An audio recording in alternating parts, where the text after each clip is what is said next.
A lot of people buy plants, they get excited in the early spring. March and April, it starts warming up, it's not too hot, it's kind of cool. People will buy some roses, they'll buy a tree, they'll put it in their yard.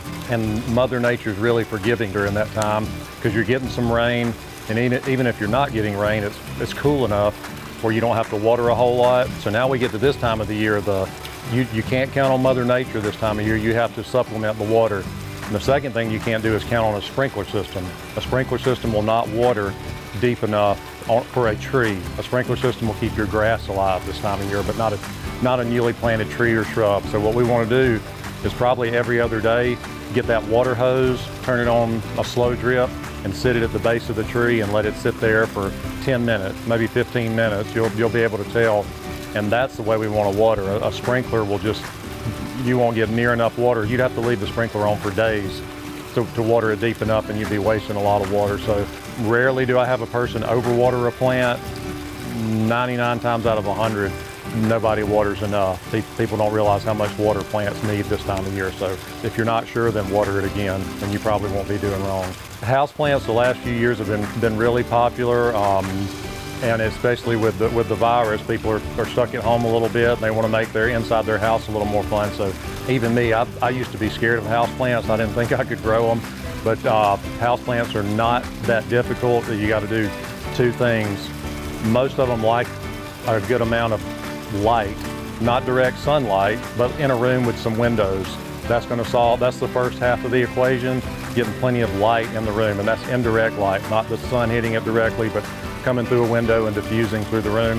The second thing is the water. Most of these houseplants are going to need water twice a week, the bulk of them. But what usually happens is people will put it in a pot, and that pot is a pretty decorative glazed pot, ceramic pot, and there's no hole in the bottom for the water to drain out. So number one, we want to try to get a hole in the bottom of your pot where the water can drain out, because if the plant just sits in water, it'll rot. And then if you can't do that, that's fine. You just have to be really careful with the water. You just put watering in there sparingly, knowing that it's going to sit in there and it doesn't have anywhere to go.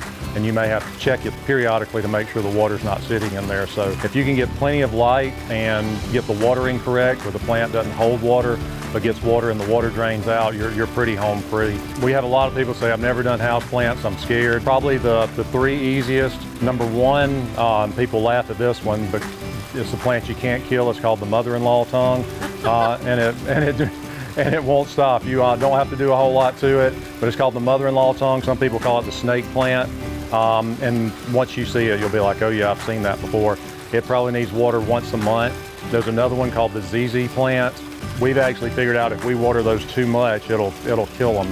So a ZZ plant is one you could almost water 6 times a year, and you'd be okay with that. So a ZZ plant, and then the other one will be a pothos, which is a trailing plant that comes in different colors. They look good in a hanging basket or a pot. They spill over the sides of the pot. Big thing, just remember this time of year, for your outside plants, water, water, water. And another thing, if you have plants, say you've got lantana, or some perennials, some daylilies, that kind of thing, they just look burnt, they look tired, go cut them back, cut them in half. If it's 3 feet tall, cut it to a foot tall, put some fertilizer on there and keep it watered, and you'd be amazed how pretty this stuff will come out.